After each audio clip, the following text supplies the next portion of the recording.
Right, hello, ladies and gentlemen. So today's episode is a continuation of the last couple of episodes, and we're checking in 48 hours after I had my injury scare. Now, if you're just happening to pick up this episode, I'd strongly recommend and go back and listen to the last couple before listening to this one, just so you do have the full context of what's going on and what this is all about. So, 48 hours later, after I had my little injury freak out and after I was spiraling away, where am I? How am I feeling? Well, in all honesty, I woke up today and I'm feeling pretty okay. My arm feels fine. My arm was a big concern 2 days ago. I honestly thought I'd torn my bicep or something like that, but it's feeling fine. My neck, is still a bit tight. My shoulder blade, is still a bit tight, but definitely progress. And all in all, I'm feeling pretty positive. So, with that being said, what was the last 24 hours like? What have I been doing? How have I been managing it? How's it all gone? Well, yesterday, I followed the plan that I'd laid out for myself. I did some gentle stretching in the neck, in the upper back, and the rest of the upper body.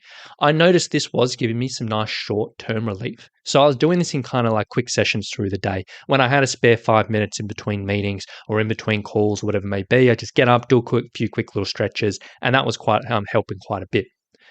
I also did some rolling with a massage ball. This didn't quite, I kind of thought this was going to be almost like a trigger release because I had in that shoulder blade, it was this really tight spot which I could just poke at it. And I was like, that is exactly there. And honestly, I thought the massage ball was going to be perfect. I thought I was going to get in that area, dig around, release it off a little bit, and it was going to be great.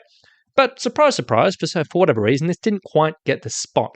It wasn't really quite getting that sort of tense bit, and I assumed the sort of soreness was a little bit deeper or something was going on. I'm not really sure. Wasn't really getting the spot. But what I found was by rolling the muscles surrounding the issues, it was taking a bit of pressure off and it was helping it feel a little bit more comfortable. So I did that a few times. And that's a typical trick that a lot of people can do is when you do have an issue, when you've got a pain, when you've got discomfort, rolling the muscles above, below, and around the actual issue can often feel pretty good. The other thing I did was I tested out some light cardio because typically when it comes down to this type of stuff, gentle movement of just experimenting can usually be pretty good just to kind of see how things feel. Now, I've got an assault bike at home. I bought that for my home office, and I thought I just wanted to do a bit of movement through my upper body and get a bit of blood pumping. So I was like, yeah, that's going to be a good option. So I hopped on that and just cruised along very, very gently, put on a show and just sort of very, very, very easily cruised along. And it all seemed pretty fine. And over the time, I think I was on there for about 20 minutes. I just put a TV show on and sort of went for the length of the TV show. I slowly ramped up intensity. I was like, yeah, I'll just test this out, see how this goes. And as it got a little bit quicker, as it got a little bit harder, didn't feel amazing. And I was like, you know what, the shoulder, the neck's not feeling amazing.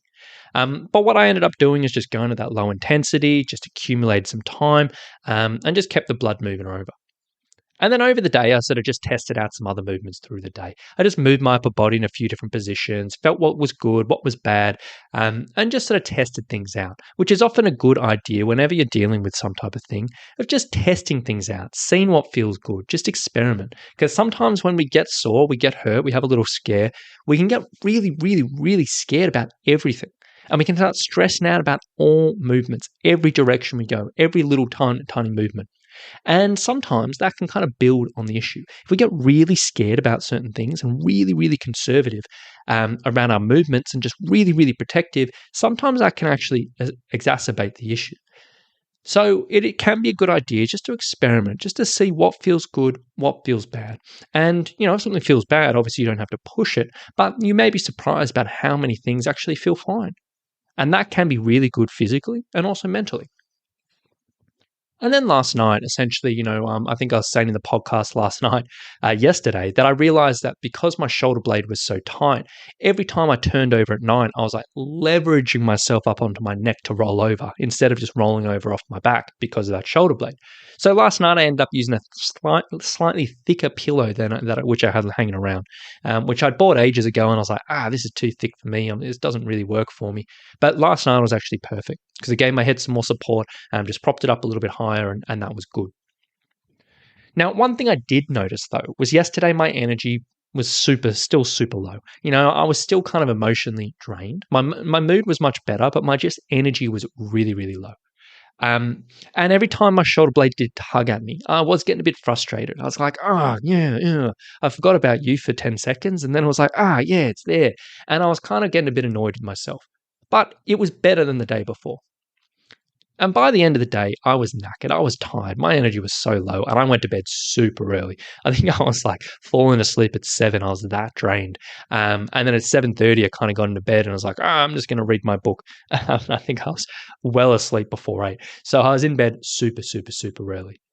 But this morning, as I woke up, I woke up and I tested a few movements. I was like, yeah, I feel okay.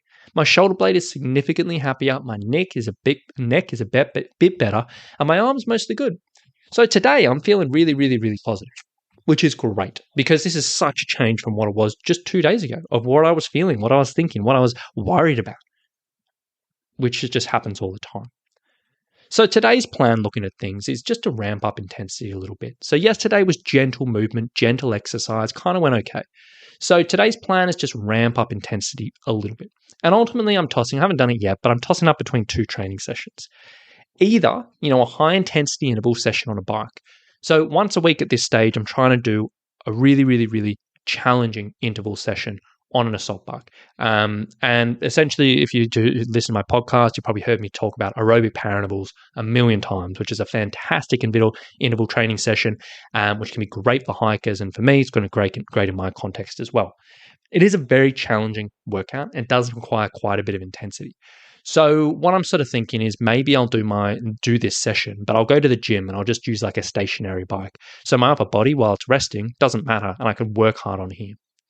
Or alternatively, maybe I'll do a moderate intensity, like full body cardio workout. So maybe I'll hop on the assault bike again and just do slightly more than yesterday. I feel like at this stage, either option is really doable.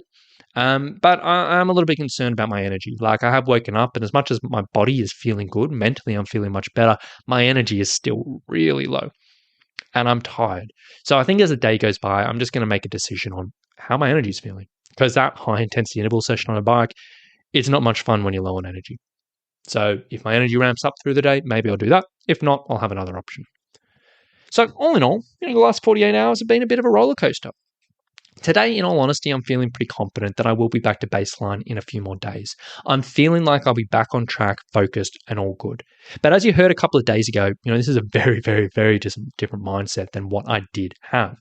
And really, this is the power of that 48 hours of just trying to reserve judgment. If you talked to me yesterday or the day before, I would have had bad things to say about like my chances of recovery and this and that. But today, I'm feeling good. So probably this is a really important point and thing to press, which I mentioned yesterday, I mentioned the day before, but I'll say it again. These flare-ups, these minor tweaks, these issues, they creep up all the time, particularly when you're training for a particular event, when you're trying to cram in a lot of training, you're working hard, all of this stuff happens. And these flare-ups and these issues, these tweaks, it happens to everyone. I train hundreds of hikers every single year. And I'll tell you what right now, the majority of people will go through something during a training process. It's very rare people just get a clean run of training, no issues, just smooth sailing the whole way through. Everyone gets these things to one degree or another. You don't hear about people talking about it because people don't like to talk about these things. They don't like to share it. They don't like to advertise it. They don't like to sort of, we like to say the positives. We don't like to say the negatives.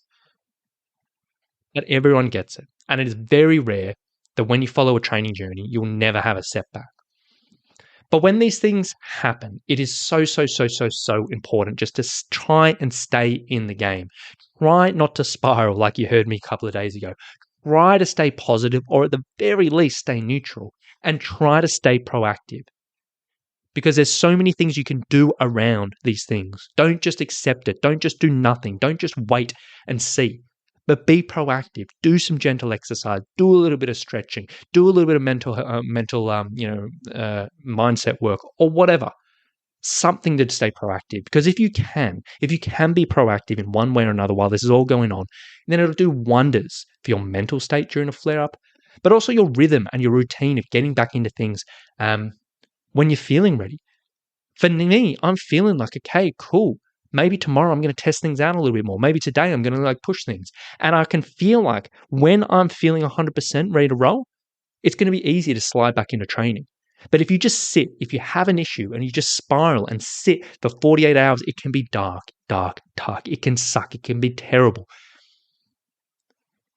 The best case scenario after those 48 hours, and if you've done absolutely nothing, you may realize actually I'm okay after a couple of days. But then it can turn into an absolutely monumental effort to get back on track. I've seen that so many times where someone has a freak out, they do absolutely nothing. A couple of days come past and like, I'm all good. But then it takes a week or 2 weeks to get back into their training because they've lost that rhythm. They've lost that routine. They've lost that habit. So if you can just keep up little things, it doesn't have to be full training, but just little things during this time, it can do wonders for you getting back into things. Now, obviously, this isn't always the case. That this is the situation where you wake up in 48 hours and you're kind of feeling okay. And obviously, this isn't always the case. And sometimes these issues are much, much, much more than something that'll just take a couple of days to clear. But during these 48 hours, try to reserve your judgment, see how it plays out. If you feel like you're on the right track, great. Keep on rolling, happy days. If you feel like it's not improving, now's the time to book in a physio, book in the physical therapist, get someone to poke around and see what's going on. But try your best to reserve that judgment for the 48 hours. So, with that being said, I think that's enough from me today. Hopefully, this has given you a little bit extra insight into my journey. And again, the parallels of what I'm going through is just stuff I see again and again and again and again from hikers every single week. And I hope shedding some light on this, talking through this, and just exploring this journey a little bit can be beneficial for people going through an issue like this, people who are thinking about this in the future, or maybe people who had this in the past and just start beating themselves up, thinking they just, that they're the only one or whatever it may be. So I hope this can help a few people. So with that being said, thank you so much for listening. I hope it was insightful. I hope you enjoyed it, and we'll talk to you soon. Bye.